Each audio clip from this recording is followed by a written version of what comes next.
It's Wednesday! Hey G4. So first of all, I just wanted to say that I have a few comments. The first one is, why did I not get any marriage proposals this week? Sierra. And not only did I not get any marriage proposals, they want to take my part. I'm kidding, of course. I think that's really funny. Let's see, what else? Oh yeah, I'm now a nerd fighter. I don't know how to do the little handy thing, so I'm going to pretend. Woo, nerd fighters! But yeah, it's pretty cool. I'm now officially a nerd fighter, so look for me on the main site. Okay, Grace asked us what Disney princess or Disney character our GD4 character would be. Gemma would definitely be Belle.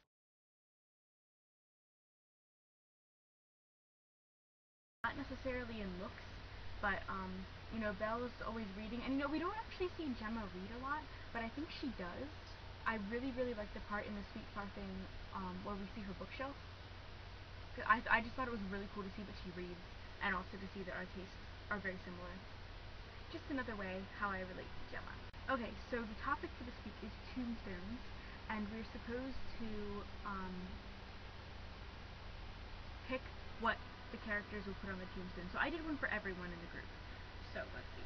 Anne would be fair as foul and foul as fair, and I think that's from Macbeth. I'm not sure, but I think that kind of fit her because it's not exactly a happy quote, but it's not really sad either. And you know, she was a bit of a sad person. Well, not a bit of a sad person. She was a sad person when we first meet her and throughout most of the books. But then at the end, she really gets her dreams in the end. And she might have married Charlie Smalls. Like, people picked up on that. I didn't pick up on that.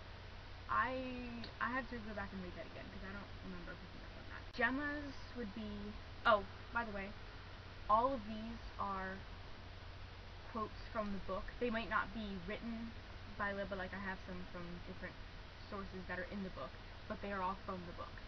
So, Gemma would be, I want to see how far I can go before I have to stop, which is the ending of A Great and Terrible Beauty. But I think that epitomizes Gemma.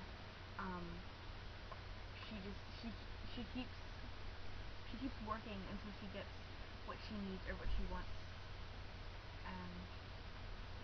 She really pushes the limits, and I really admire her for that. Alright, Pippa. I actually changed hers a couple of times, but eventually I settled on Beauty Grown Sad with Its Eternity.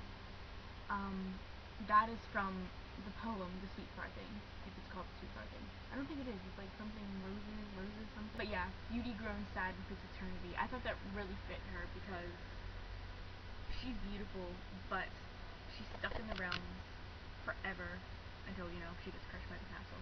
But she's beautiful, but she can't use it. She can't use it to get married. She can't use it to, you know, have fun with her friends at balls, at operas. She's just stuck in this place, being beautiful, but not being able to do anything with it, or anything at all that makes life worth living. Okay, Lucy's is, it is morning and there is so much to see. That is the ending of Sweet Far Thing. It's either the end of the second to last chapter or the end. Yes, it's the end. We're really like categorizing Lucy as this very happy-go-lucky person, but I think she is very happy at heart. I hope.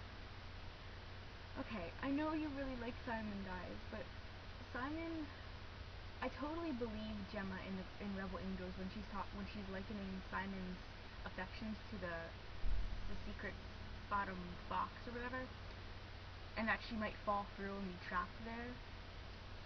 That just makes me so sad, and I really think that that's what Simon's like. And I really like Lucy. I think she's a genuinely happy, nice person, and I don't want her to be stuck in that box of Simon's affections while he goes and cheats on her after she gets older than he wants. That makes me so mad. I'm sorry. I like Lucy, and I don't want her to have an unhappy marriage. I want her to be happily married. This is because I love you, Heather. Okay? I want you to be happily married, and not to a cad like Simon. Felicity is We shall no longer hear the little cry of our sad hearts that may not live or die.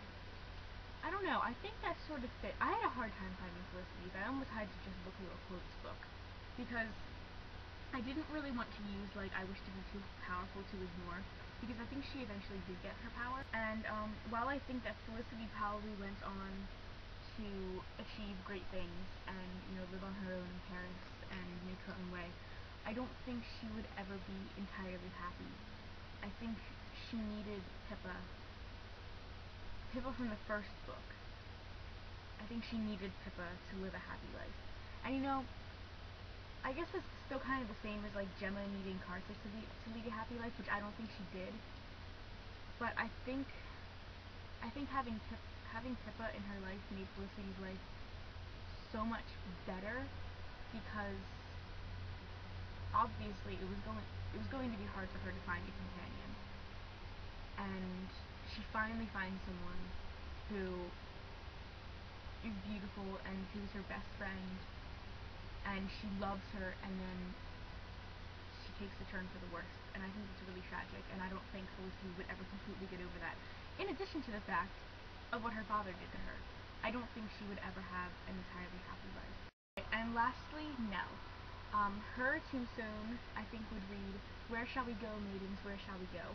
Which, if you recall, is from Rebel Angels, the monologue of sorts that she recites to tell Gemma and the others where the temple is. I don't know, I think that quote really works for her. It's sort of like out there, which obviously Nell is,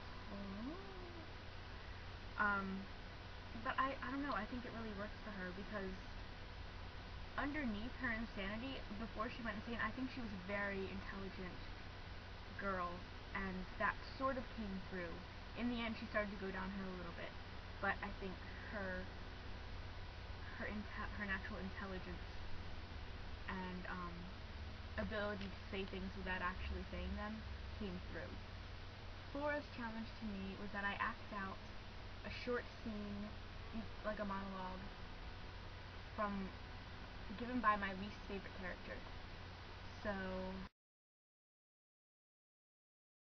"Why, Miss Doyle, I'm afraid this room is for gentlemen only. If you're lost, perhaps I could escort you back to the ball? No? Gentlemen, do spare me a moment. You know how ladies can be when they are insistent. Come along, Miss Doyle."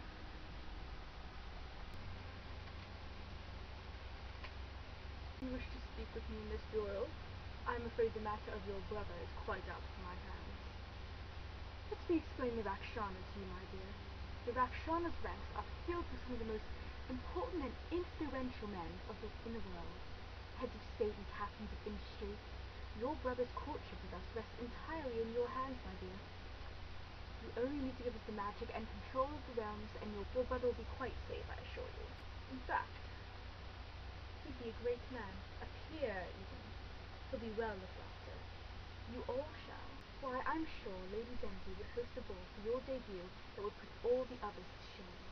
The Queen herself would attend. Times have changed, Miss Doyle.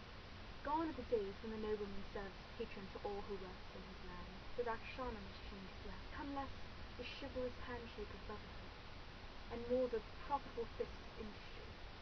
Can you imagine how great our reach would be if we were to have the power such as yours in our control? Think like an Englishwoman, Miss Doyle. What could this power do for the Empire, for the future of England? Some rule, others are meant to take subjects. If you say, Miss Doyle, your whole future could be arranged to your liking.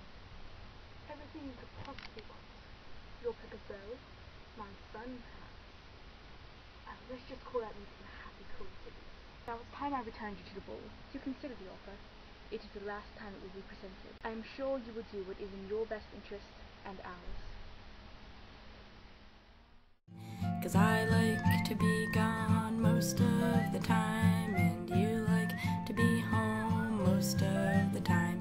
If I stay in one place, I lose my mind. I'm a pretty impossible lady to be with. Joey never met a bike that